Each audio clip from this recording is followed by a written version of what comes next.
everyone, welcome back to Kidding Around. My name is Melanie Smith, and I think it's fabulous that you are here with me today on another Fun Film Friday. Today we will be talking about the amazing, the one and only Mary Poppins. Before we do that though, if you like what you're seeing here and want to follow along with all of Kidding Around's videos, please make sure to subscribe to our YouTube channel. Below each video, click the thumbs up. And also, if you really like what you're doing here, please share us with your friends. Thank you so much. All right, well, let's move on and talk about Mary Poppins. Do you know this movie? There was a movie, Mary Poppins Returns, that came out a couple years ago, and you may be familiar with that one. But I am talking about the original Mary Poppins. This was a movie that I watched when I was a kid growing up, and it was one of my all-time favorites. I'm not going to tell you too much more about the amazing nanny, Mary Poppins, because I think her movie is best experienced with fresh eyes. But I guarantee at the end of the movie you will love Mary Poppins. So I thought today that we would make some kites because there is a song in the movie that's Let's Go Fly a Kite. And I think it is just a happy, fun song. And this is a great time of year to be out trying to fly kites. In spring, lots of times we will get winds because the weather patterns change.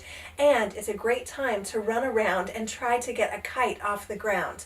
However, this kite, even if you don't have those great spring winds, will still work very well if you just run around in your backyard or in a park pulling it behind you.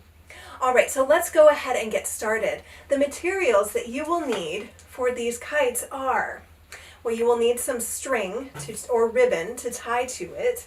And then the main thing that you will need is a lunch paper bag. You will also need 2 kitchen skewers. Now these, I would request that you ask a grown-up in your life to cut off the sharp tips. I know that you would be very careful, but these come with very pointy tips, and these are better if they've been cut and blunted just a little bit. So if you can ask a parent or a grown-up just to cut off the tips with a pair of scissors, that would be best. All right, you will also need a pair of scissors, a pencil, some glue dots. You will need some paints, and along with that, of course, a palette, some paintbrushes, some water, and paper towels are always great to have around for your painting projects. And then you will also need some masking tape and some feathers or beads or anything that you would like to make your kite fun and unique. All right, so let's get started. So the first thing that I am going to do is take my paper bag, my lunch-size paper bag, and you see this flap here? I'm going to turn it over so I don't see that flap. And then I am going to draw a head shape. You can see this kite kind of looks like a bird. So that's kind of how I envision a bird head shaped. But you know, of course, you can do whatever you would like. But I think I'm going to stick with that shape. And I am going to draw just kind of, I don't even know what to call it. It's kind of like a rectangle with rounded corners, but then it narrows in at the bottom. Of course, you can do whatever you want. If you wanted to make a rectangle, you could make a Frankenstein kite. You can make it whatever you want. Oh, the only thing that I would recommend is that you stay beneath the fold. That'll give you the right size for your kite. All right, so once you have it drawn, any shape that you want, then take your scissors and go ahead and cut out what you just drew. So here you can see I stayed beneath the fold, and you are going to be cutting a few different layers here as you cut. Don't worry, some of them will kind of fall apart in your hands as you cut. That's okay. That's all right. Don't worry about that. The only part that you want intact is this top part that you cut, which there we go. So you can see I have a couple different layers, and some of them were just pieces. I did get a second full sheet that I could use for another kite if I wanted. I'll put that aside for now, but keep that in mind as you make yours. Okay, so now I have my head for my kite, and now I get to decorate it. So this again is whatever you want to do to decorate. So I am going to take some paints and my paint brushes, and I am going to paint another bird face. I'll do it maybe a little bit differently than I did my first one, but I don't know, I kind of figure that worked the first time, so why not make it work the second time? So if you want to draw these out first, you absolutely can. I am just going to kind of freehand it because I think, you know, life is just more exciting that way. So I am just freehanding. I'm drawing a beak here. You can see it's a little bit different than my first beak. My first beak was kind of a diamond. Now this one's kind of a triangle. All right, and then let's see. I am going to put some eyes on. So let's see, I'll paint some white first, and then I will paint the details in a little later. All right, so let's see. I'll make circles or kind of ovals, I guess is what it is. And I'm filling in. I am going to go back. I think maybe you noticed that I didn't put my yellow paintbrush into the water yet. I'm going to wait for this to dry just a little bit, and then I'm going to go back with a second coat of paint just to make the beak a little bit more vibrant and a little bit more noticeable. All right, so I am painting my eyes on, and you know, I think I am going to try to make these just a little bit bigger. That way people will really, really see this as a figure with eyes. All right, and you can also see, hopefully, that I'm really trying to kind of spread the paint out.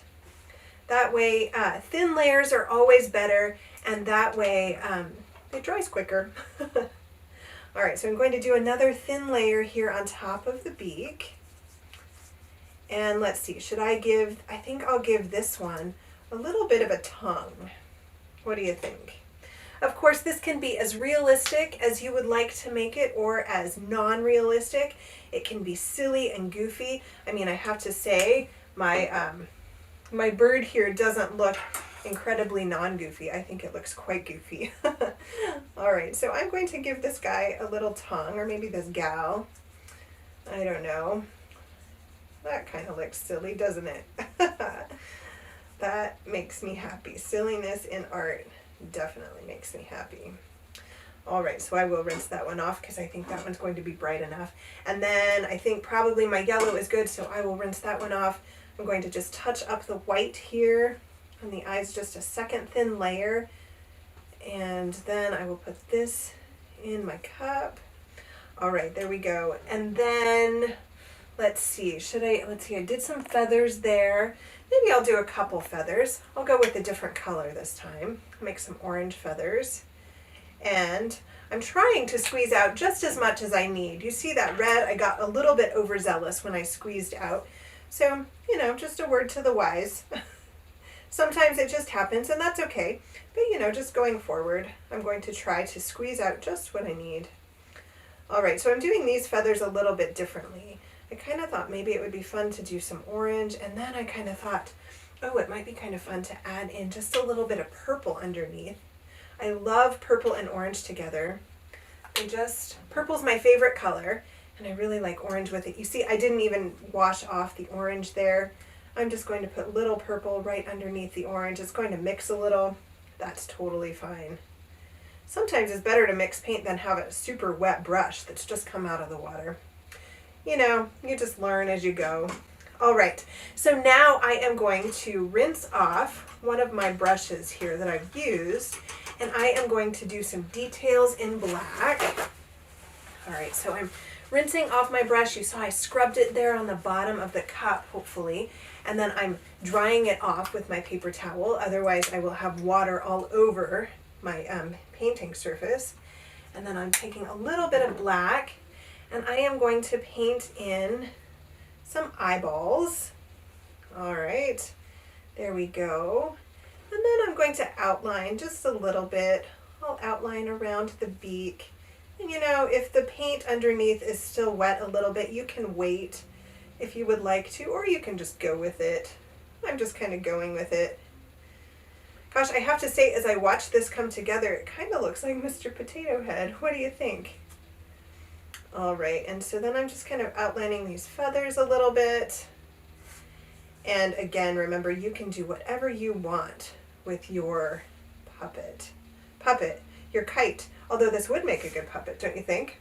All right, so then once you have it the way you want, you're free to decorate it with your feathers or your beads, whatever you would like to do. So I am going to add some feathers on the side of my bird or thing's face. I'm not quite sure what it is anymore. All right, so I am just going to lay out the feathers that I want. And let's see, I think that's good. We'll go with that. I actually think I'm going to switch these two. All right, I like that. So then I'm going to take my glue dots. Here, let me get my paint out of the way. I'm done with that. So then I'm going to take my glue dots and I am going to unroll one and then just put the dot straight on the paper. And then sometimes you have to kind of use your fingernail to just kind of scrape it off the paper.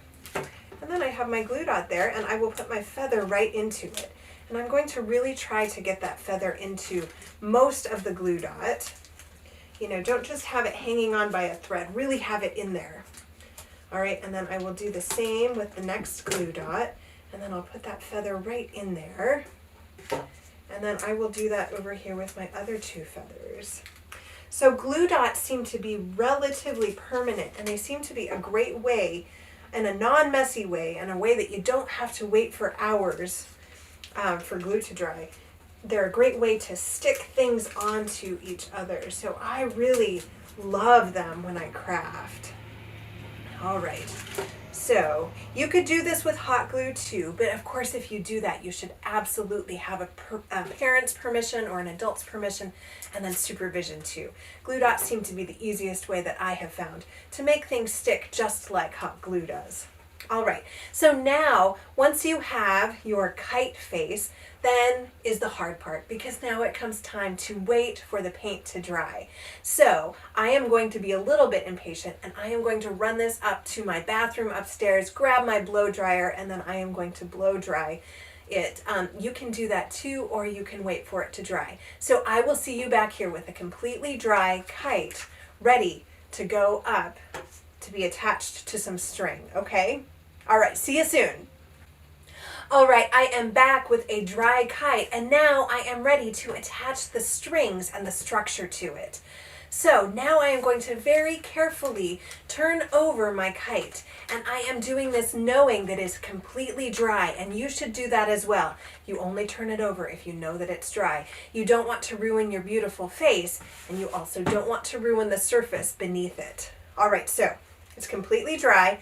And now I am going to take one of these skewers that's dulled, that's, you know, been cut off, and then I am going to lay it going up and down in the middle of my kite. And then I'm going to take some masking tape, and I am going to tape all the way down.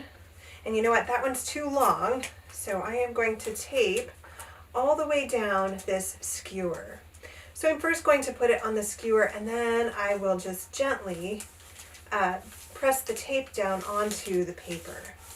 All right, so then once I have that, then I'm going to take my other skewer, and I am going to take my yarn or my ribbon that I have, and I am going to tie around this other skewer.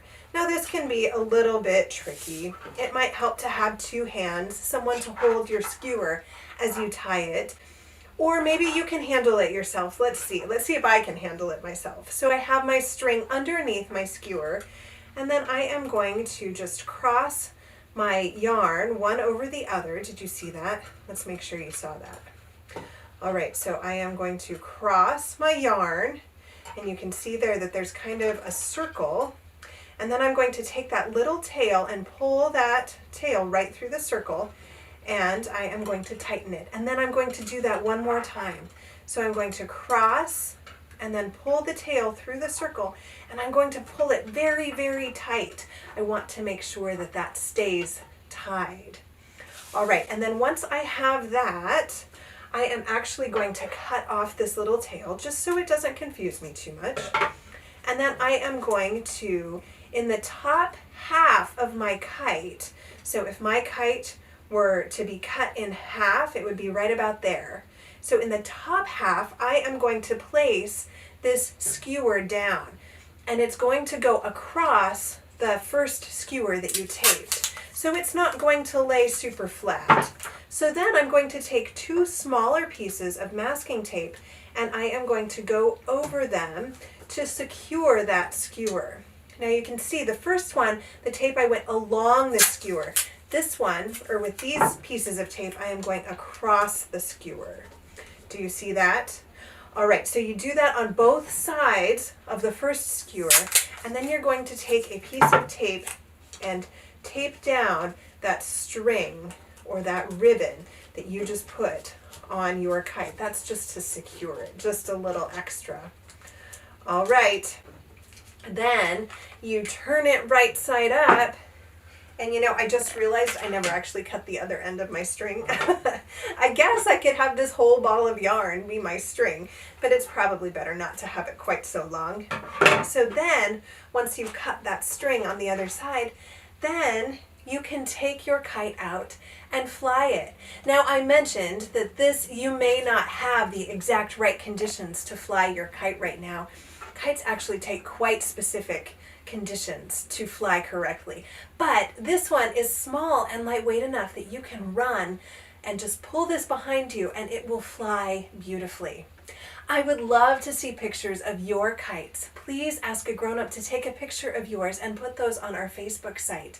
And if they want to take a picture and you're okay with it, of you flying your kite, I would love to see that as well. Well, thank you so much for joining me for this Fun Film Friday. I hope that you enjoyed making your kite. I hope that you enjoyed meeting or seeing again Mary Poppins. And I hope that you will join me again for our next lesson, which will be a Test Tube Tuesday lesson. We'll be learning all about science. Well, until then, thank you so much for joining me for this one. Thanks so much for kidding around with me. I will see you next time.